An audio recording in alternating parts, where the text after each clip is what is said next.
Hi guys, welcome back to my YouTube channel. Fresh up ಆಗಿಬಿಟ್ಟು ready ಆಗಿದ್ದೀನಿ ಶಾಪಿಗೆ ಹೋಗೋದಂತ. ಹಾಗೆ ನಿನ್ನೆ ಆಚಾರ್ಯ ರಮೇಶ್ ಅವರು ಬೆಟ್ಟಕ್ಕೆ ಹೋಗ್ಬೇಕಾದ್ರೆ ಗಾಡಿ ಕೊಟ್ಬಿಟ್ಟು ಹೊರಟೋಗಿದ್ರು ಬಸ್ ಸ್ಟ್ಯಾಂಡ್ ಹತ್ರ. ಸೊ ಇವಾಗ ಅವ್ರು ಬಂದಿದ್ದಾರೆ, ಅವ್ರಿಗೆ ಗಾಡಿ ಕೊಡೋದಕ್ಕೆ ಹೋಗ್ಬೇಕು. ಗೈಸ್ ಈಗಷ್ಟೇ ಶಾಪ್ ಹತ್ರ ಬಂದೆ, ನನ್ನ ಫ್ರೆಂಡ್ನ ಕರ್ಕೊಂಡು. ಹಂಗೆ ರಮೇಶ್ ಅವ್ರು ಬರ್ತಾ ಇದ್ದಾರೆ, ಬೆಟ್ಟದಿಂದ ಪೂಜೆ ಮಾಡಿಸ್ಕೊಂಡು ತೀರ್ಥ ಪ್ರಸಾದ ಎಲ್ಲ ತೊಗೊಂಡು ಬರ್ತಿದ್ದಾರಂತೆ. ಅದಕ್ಕೆ ನಾವೇ ಫಸ್ಟ್ ಬಂದ್ಬಿಟ್ಟಿದ್ದೀನಿ, ಅವ್ರು ಮಾತ್ರ ಬಂದಿದ್ದಾರೆ. ಶಾಪ್ ಓಪನ್ ಮಾಡಬೇಕು.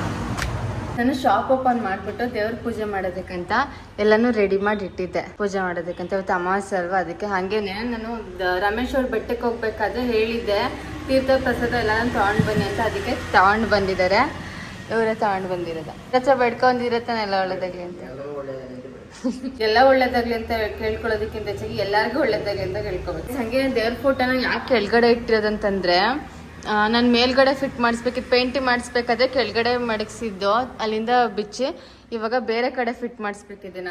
ಅದಕ್ಕೆ ಇವಾಗ ಸದ್ಯಕ್ಕೆ ಕೆಳಗಡೆನೇ ಇಟ್ಟು ಪೂಜೆ ಮಾಡ್ತಿದ್ದೀನಿ, ಚೇರ್ ಮೇಲೆ ಇಟ್ಬಿಟ್ಟು. ಮತ್ತು ಇದು ಗ್ಲಾಸ್ ಏನಾಗಿದೆ, ನಾನು ಈ ಸಾಂಬ್ರಾಣಿ ಬತ್ತಿನ ಒಂದ್ಸಲ ಹಾಗೆ ಇಟ್ಬಿಟ್ಟಿದೆ. ನನಗೆ ಗೊತ್ತಿರಲಿಲ್ಲ ಗ್ಲಾಸ್ ಮೇಲೆ ಇಟ್ಟರೆ ಒಡೆದೋಗುತ್ತೆ ಅನ್ನೋ ಐಡಿಯಾ ನನಗೆ ಇರಲಿಲ್ಲ. ಇಟ್ಬಿಟ್ಟು ಸ್ವಲ್ಪ ಇಲ್ಲಿ ಹಿಂಗಾಗ್ಬಿಟ್ಟಿದೆ. ಆ ಥರ ಒಡೆದೋಗಿರೋದನ್ನ ಇಟ್ಕೋಬಾರ್ದು. ಅದಕ್ಕೆ ಹೊಸ ಥರದಕ್ಕೆ ಹೇಳಿದ್ದೀನಿ, ತೊಗೊಂಡು ಬರ್ತಾರೆ. ತೊಗೊಂಡು ಬಂದಮೇಲೆ ಅಲ್ಲಿ ಬೇರೆ ಕಡೆ ಫಿಟ್ ಮಾಡಿಸಿ.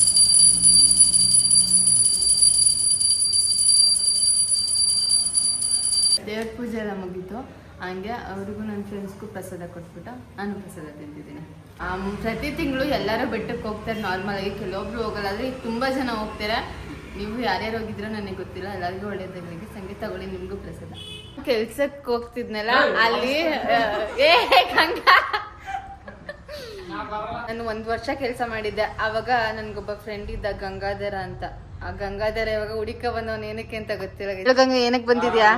ಫಂಕ್ಷನ್ ಮಾಡಿದ್ವಿ, ನಿನ್ನ ಮುಖ್ಯ ಗಣ್ಯ ಅತಿಥಿಯಾಗಿ ಕರೀತಾರೆ, ಬಂದ್ರೆ ಸರಿ ಬರ್ಲೇಬೇಕು. ಬಾ ಒಣಗೋಗಿರೋ ಪರೋಟ ತಿಂತಿರಲ್ಲ ಮರ ನೀವು, ಗಣ್ಯ ವ್ಯಕ್ತಿಯಾಗಿ ಅಂತ ಕರಿ ಅಂತ ದೊಡ್ಡ ವ್ಯಕ್ತಿ ನಾನೆಲ್ಲ ಕಣ. ಏನ ಹೇಳಿ ಬಂದಿದ್ ವಿಷಯ ಕರೆಕ್ಟಾಗಿ ಹೇಳು. ಅವ್ನಿಗೆ ಒಣಗೋಗಿರೋ ಪರೋಟ ಕೊಡ್ಸಿದಿಲ್ಲ, ನೀನು ಮಟನ್ ಬಿರಿಯಾನಿ ಕೊಡ್ತಿರ್ತಾನೆ.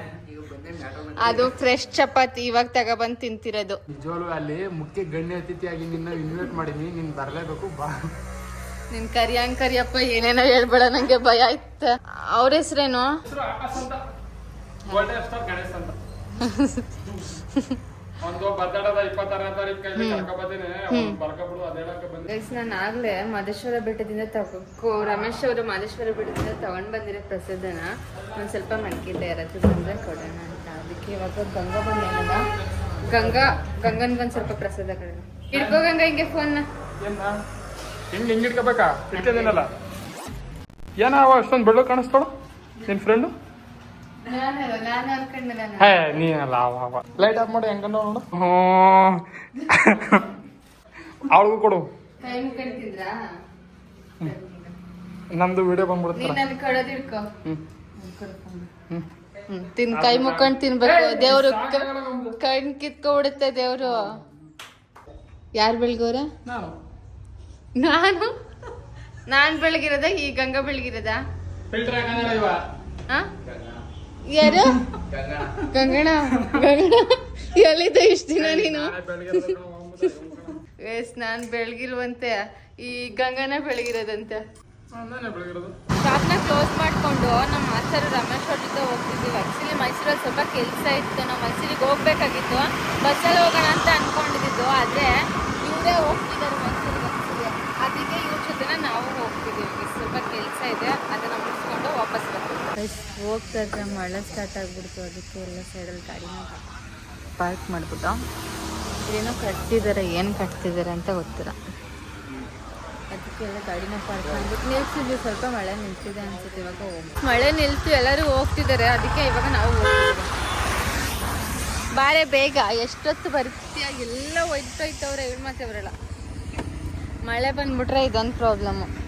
ಒರ್ಸಕ್ಕೆ ಇವ್ರೇನು ಮಡಗಿಲ್ಲ. ನನ್ನ ಗಾಡಿಲಾದರೆ ಮಳೆ ಬಂದರೆ ಅವಾಗ ಅದು ನೀರು ಬಿಟ್ಟು ಒರ್ಸಕ್ಕೆ ಏನಾದರೂ ಒಂದು ಸೇಫ್ಟಿಗೆ ಒಂದು ಬಟ್ಟೆ ಮಡಗಿದ್ದೆ ನಾನು, ಕ್ಲಾತ್. ಇವ್ರ ಗಾಡೀಲಿ ಏನೂ ಮಡಗಿಲ್ಲ. ಅಡಿಗೆ ಹೋಗೋದು ನಮ್ಮ ನರಸೀಪುರದಲ್ಲಿ ಮಾತ್ರ ಮಳೆ ಸ್ಟಾರ್ಟ್ ಆಗಿತ್ತು. ಇಲ್ಲಿ ನೋಡಿದ್ರೆ ಮಳೆನೇ ಬಂದಿಲ್ಲ. ರೋಡ್ ಹೆಂಗಾಯ್ತಾ ಹಂಗೆ ಆಯ್ತಾ, ಒಂದು ಸ್ವಲ್ಪನೂ ಒದ್ದೇನೇ ಆಗಿಲ್ಲ ರೋಡು. ನಮ್ಮೂರಲ್ಲಿ ಮಾತ್ರ ಮಳೆ ಬಂದಿಲ್ಲ. ಮಳೆನೇ ಇಲ್ಲ ಅಂದ್ಕೊಂಡು ಮುಂದೆ ಹೋಗ್ತಿದ್ರೆ ಯಾವ ಲೆವೆಲಿಗೆ ಮಳೆ ಬಂತು ಅಂತಂದರೆ ಅರ್ಧ ಅವರ್ ಇಲ್ಲ ನಿಂತ್ಕೊಂಡು ಆಮೇಲೆ ಹೋಗಿದ್ದೀವಿ. ಹತ್ರ ಸ್ಟಾಪ್ ಮಾಡಿದ್ವಿ, ಗಾಡಿ ಸಿಗ್ನಲ್ ಹಾಕಿದೆ. ಲೈಟಿಂಗ್ಸ್ ಹಾಕ್ತಿದ್ದಾರೆ ದಸರಾಗೆ.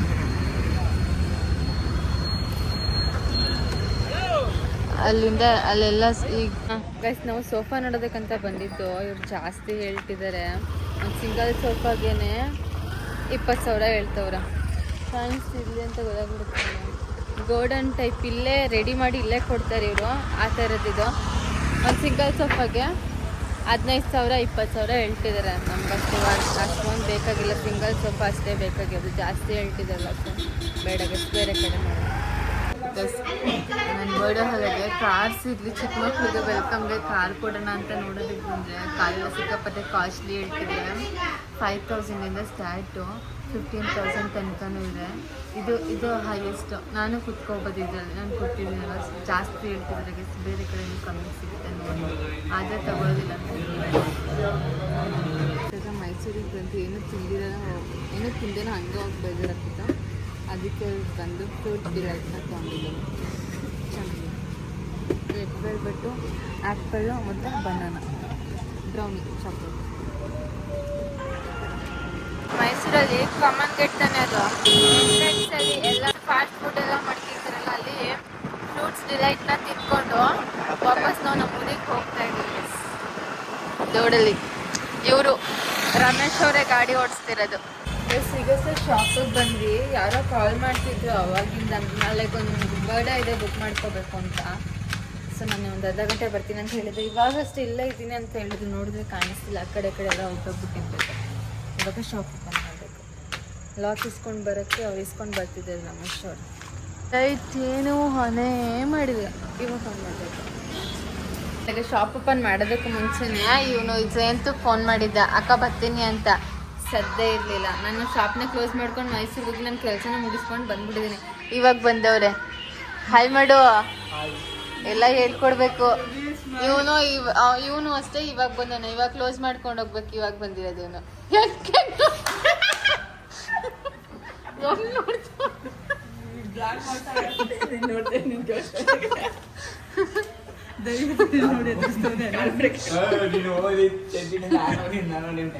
ಏನಕ್ಕೆ ಬಂದಿದ್ಯಾ? ಚಡ್ಡಿ ಹಾಕಿದ್ರೆ ಹಾಕೊಂಡಿದ್ದೆ ನೋಡಿನಲ್ಲಿ. ಇವಾಗ ಬಂದವ್ರೆ ಇವರಿಬ್ರು ಕ್ಲೋಸ್ ಮಾಡೋ ಟೈಮ್ಗೆ. ಅದು ದೂರ ಕೊಂದ್ಬಿಟ್ಟವ್ರು. ನಾನೊಂದು ತೀರಾ, ನೀನೊಂದು ತೀರಾ. ಇಬ್ರು ಕ್ಲೋಸ್ ಫ್ರೆಂಡ್ಸ್ ತಾನೆ, ಯಾಕೆ ದೂರ ಕೂತಿದ್ದೀರಾ? ಅವನಂತೂ ರೀಲ್ಸ್ ನೋಡೋದ್ರೆಲ್ಲ ಮುಳುಗೋಗ್ಬಿಟ್ಟವನ. ಬೆಳಗ್ಗೆ ಇಲ್ಲಿ ಅಡ್ಡಿ ತಿನ್ಬೇಕಾದ್ರೆ ಇವ್ರು ಕೊಡ್ಬೇಕಂತಂದ್ರೆ ಇನ್ನೊಂದ್ ಸ್ವಲ್ಪ ಮಿಕ್ಸಿ ಮಾಡಿದ್ದೆ. ನೋಡಿದ್ರೆ ಇವಾಗ ಬಂದವ್ರು, ಅದಕ್ಕೆ ಅವ್ರಿಗೆ ಇವಾಗ ಕೊಡ್ತಿದ್ದಾರೆ. ಕೈ ಮುಕ್ಕೊಂಡು ತಿನ್ಬೇಕು. ವಿಡಿಯೋ ಮಾಡ್ತಾ ಇದೀಯಾ?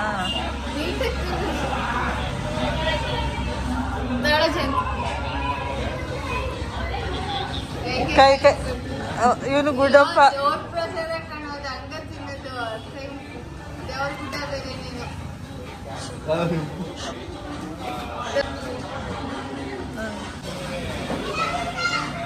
ಫ್ರೆಂಡ್ನ ಜಸ್ಟ್ ಮನೆಗೆ ಬಿಟ್ಬಿಟ್ಟು ನಾನು ನಮ್ಮ ಮನೆಗೆ ಬಂದೆ. ಇವಾಗ ಊಟ ಮಾಡ್ಕೊಂಡು ಮಲ್ಕೋಬೇಕು. ಹಂಗೆ ಈ ವಿಡಿಯೋನಿಗೆ ಎಂಡ್ ಮಾಡ್ತಿದ್ದೀನಿ. ಈ ವಿಡಿಯೋ ನಿಮಗೆ ಇಷ್ಟ ಆಗಿದೆ ಅಂತ ಅನ್ಕೋತೀನಿ. ಇಷ್ಟ ಆಗಿದೆ ಲೈಕ್ ಮಾಡಿ, ಶೇರ್ ಮಾಡಿ, ಕಮೆಂಟ್ ಮಾಡಿ. ಹಾಗೇನೆ ರಮ್ಯಾ ಪೀಸ್ ಬ್ಲಾಗ್ಸ್ ಚಾನಲ್ನ ಸಬ್ಸ್ಕ್ರೈಬ್ ಮಾಡೋದನ್ನ ಮರಿಬೇಡಿ. ಟೇಕ್ ಕೇರ್, ಬಾಯ್.